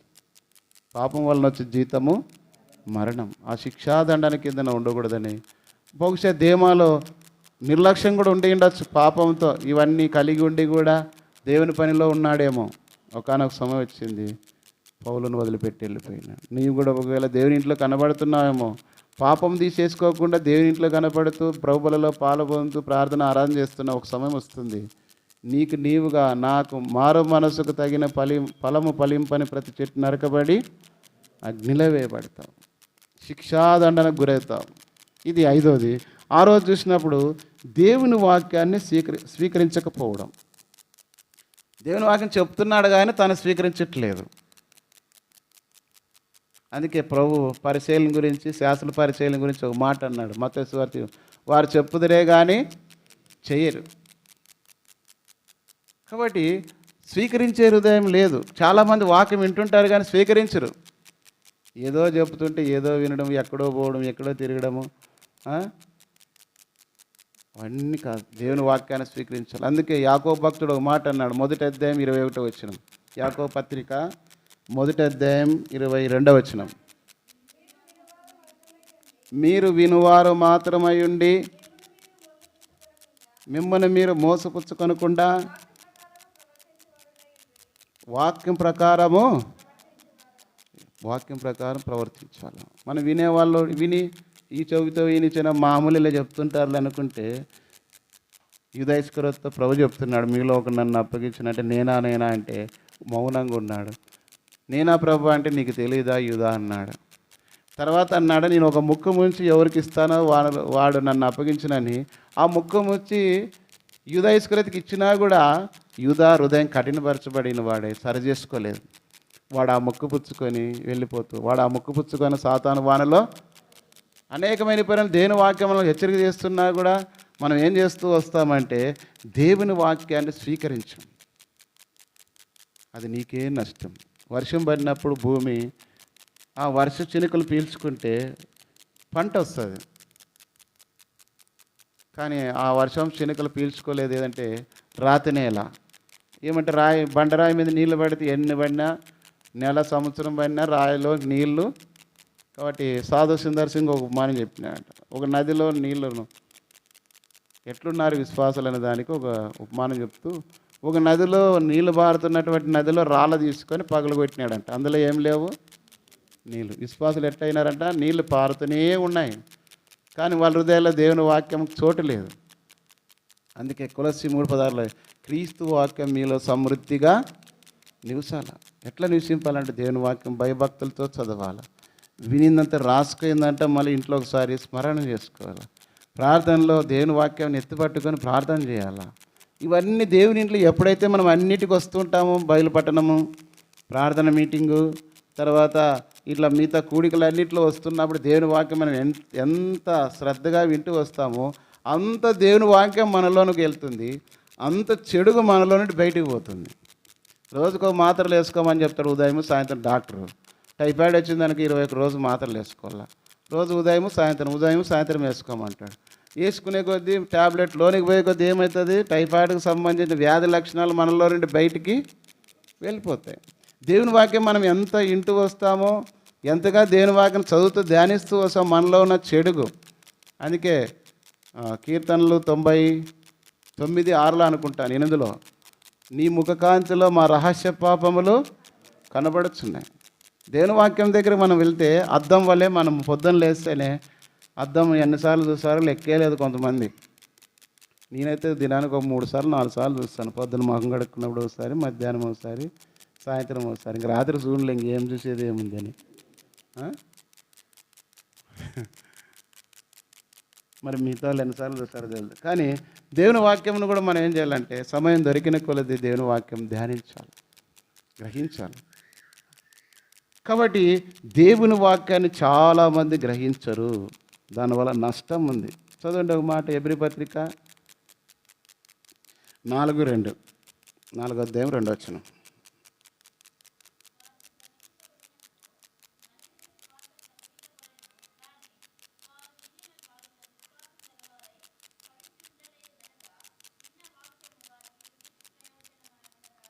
కాబట్టి దేవుని ప్రజలైన వారు ఐగుప్తుల నుండి దాటి వచ్చిన తర్వాత దేవుని వాగ్దానం మనం కానాన్లోనికి వెళ్ళాలా.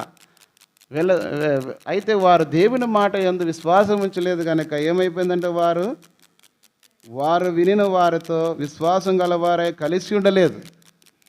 దేవుని వాక్యానుసారంగా నడుచుకునే వారితో కలిసి ఉండలేదు కనుక ఏమైపోయింది ఆ వాక్యము. కాబట్టి మనం కూడా చూసాం, రాతి నిలబడిన విత్తనాలు నిష్ఫలం, తర్వాత రాతి నిలబడి విత్తనాలు నిష్ప్రయోజనం అయిపోయినాయి. దేవుని వాక్యం వింటున్నాం కానీ, అయితే దేవుని వాక్యం విని అనుసరించే వారితో కలిసి నడుచుకోవాలి మనం. అట్లుండం మనం. దొంగకు దొంగ ఏకమవుతారంట. తప్పులు చేసేవాళ్ళు తాగుబోతులు లేకమవుతారు. ఊరు దిగితేనే అడుగుతుంటారు అప్పుడే వాళ్ళు ఆడుంది అప్పుడే అంగడని.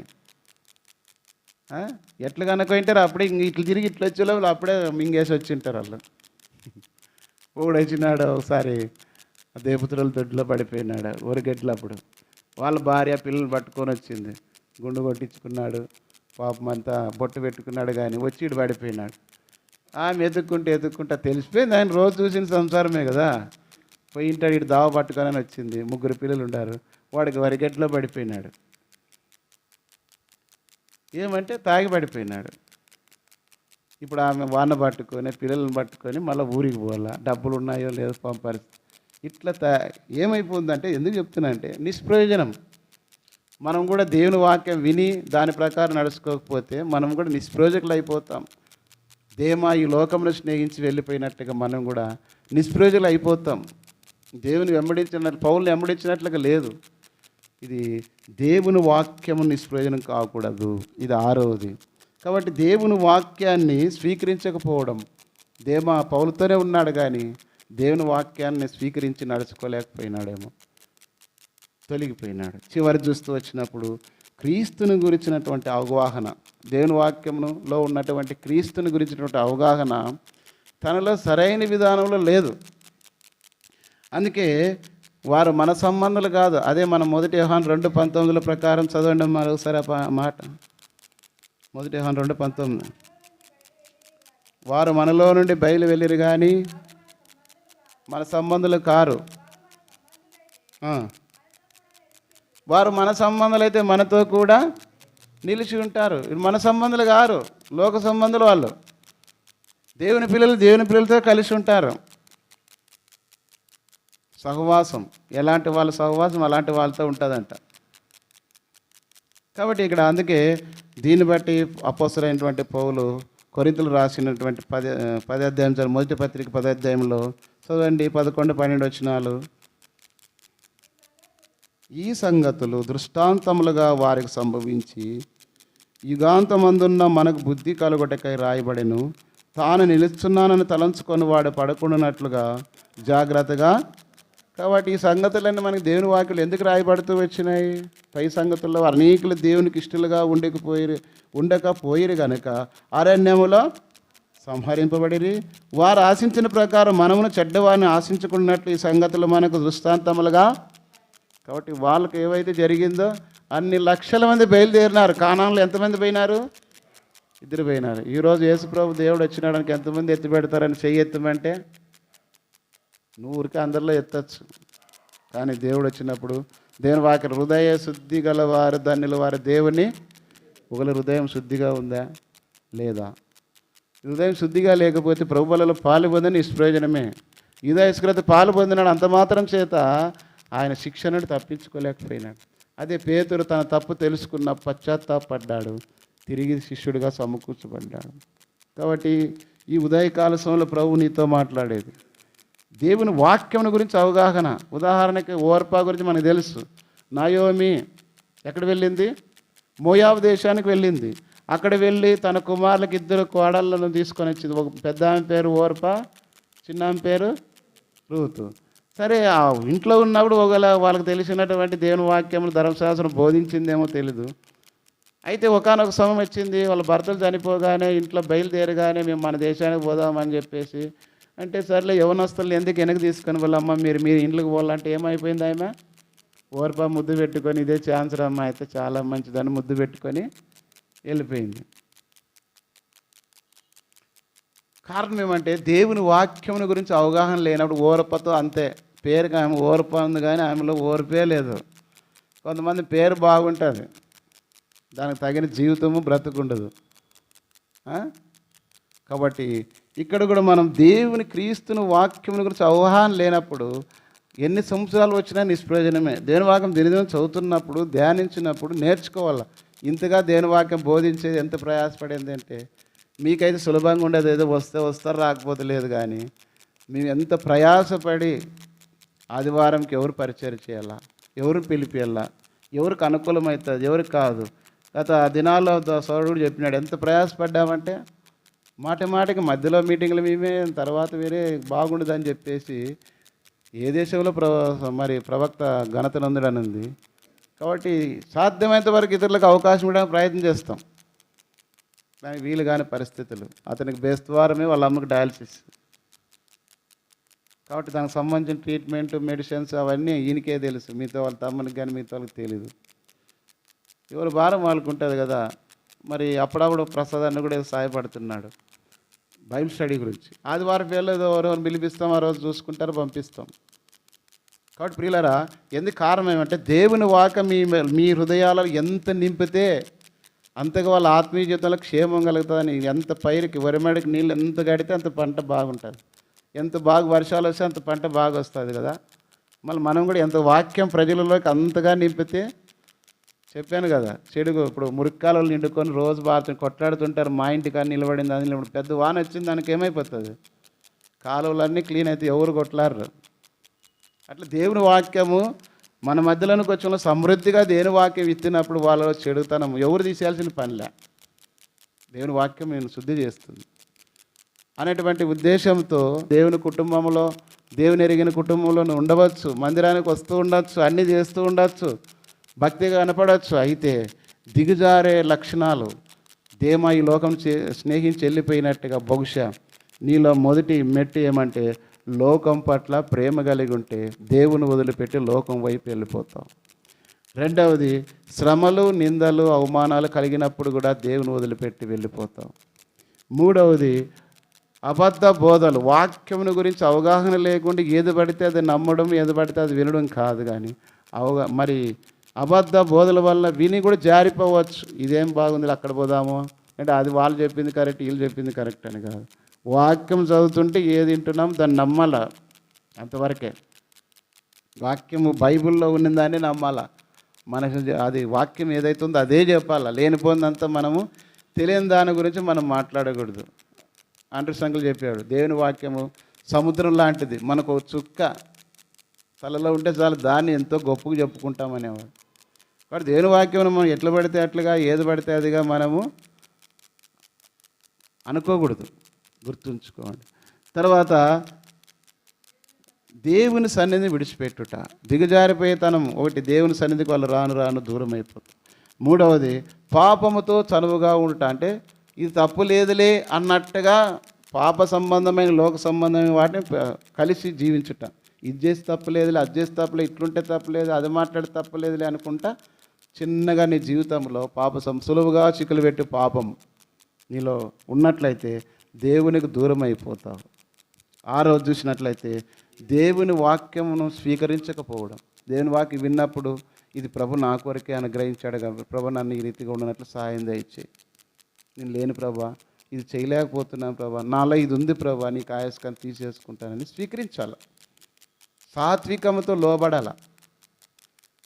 నేను సాత్వికుడని దీని మనసు గలవని నా యొద్ద నేర్చుకుని ప్రభుని వాక్యం సాత్వికముతో స్వీకరించాల. తిరుగుబాటు చేయకూడదు, ఎదురు తిరగకూడదు. తర్వాత చివరికి మనం చూసినట్లయితే క్రీస్తుని గురించినటువంటి అవగాహన లేకపోవడం. క్రీస్తుని గురించి అవగాహన అంటే దేవుని వాక్యమును గురించినటువంటి అవగాహన లేకపోవడం వల్ల ఏమైపోతుందంటే ఈ లోకంలో లోక సంబంధమైన జీవితంలో పడిపోయే ప్రమాదం ఉంది. రెండవది చూసినప్పుడు లైంగిక సంబంధమైనటువంటి ప్రమాదాల్లో పడిపోయి ఎంతోమంది పాపంలో పడిపోయి భ్రష్టత్వాన్ని కొని తెచ్చుకునే ప్రమాదం ఉంది. ఇంకా లోక ఆకర్షణలో పడిపోయి దేమా ఏమైపోయినంటే పౌలును వదిలిపెట్టిపోయాడు. నువ్వు కూడా దేవుని ఎరిగి ఉండి రక్షణ మారు మనసు పొంది ఉండగా కూడా నేను క్రీస్తుని పోలి నడుచుకున్న ప్రకారం మీరు నన్ను పోలి నడుచుకోమని పౌలు చెప్పాడు. ఆయన పోలి నడుచుకున్నట్లుగా మీ మాదిరిగా ఉంచినట్టు వారిని బట్టి దేవుని వాక్యంలో నడుచుకోవాలి. ఆ రీతికి లేకపోతే నువ్వు తొలగిపోతున్నావేమో. దేమ వాళ్ళ ఈ లోకమును స్నేహించి పౌలు విడిచిపెట్టిపోయినట్టుగా దేవుని వాక్యాన్ని వదిలిపెట్టిపోతున్నావేమో. అయితే దేమ ఆ చాప్టర్ అంతటితోనే క్లోజ్ అయింది. నీ జీవితం కూడా అంతటితోనే ముగించబడుతుందేమో. అది బహు భయంకరమైంది. ఆ స్థితి మనకు కలగకూడదని తిరిగి దేవుని వాక్యం రాయబడుతూ వచ్చింది కదా, సామెతలు 28:13 అతిక్రమలు దాచిపెట్టేవాడా వర్ధిల్లుడు, వాటిని ఒప్పుకొని విడిచిపెట్టేవాడు కనికరం పడతాడు. కింద మాటలు మనం చూస్తూ వచ్చినాం నిన్న ప్రేయర్లో కూడా. హృదయంను కఠినపరుచుకునే వాడు, దేవుని వాక్యం వింటున్నావు మరి దాచిపెడుతున్నావా, విడిచిపెడతావా? హృదయాన్ని కఠినపరుచుకుంటే కీళ్ళలో పడతావు. పరీక్షించుకొని యోగ్యమైన విధానంలో ప్రభు యొక్క బలలో పాల్పొందుతూ వస్తాం. దేమా వలె ఇహలోకమును స్నేహించి పౌలు విడిచిపెట్టిపోయినట్లుగా దేవుని విడిచిపెట్టి లోక సంబంధమైన దాని కొరకైనా వెళ్ళడానికి తీర్మానం కలిగి ఉంటే ఎంత నష్టం కలిగిందో చూస్తూ వచ్చాం. అలాంటి నష్టం నీ జీవితంలో, నీ కుటుంబంలో కలిగి ఉండకూడదని ఈ వాక్యం ద్వారా సరిచేసుకున్న వారమై ఆనాడు ఇశ్రాయేలు ప్రజలు కానానులో ప్రవేశించినట్లుగా మనం కూడా దేవునికి ఇష్టలుగా నడుచుకొని కానానులో ప్రవేశించినట్లుగా ప్రభు సహాయం చేయనుగా. మోకాళ్ళ మీదకి రండి.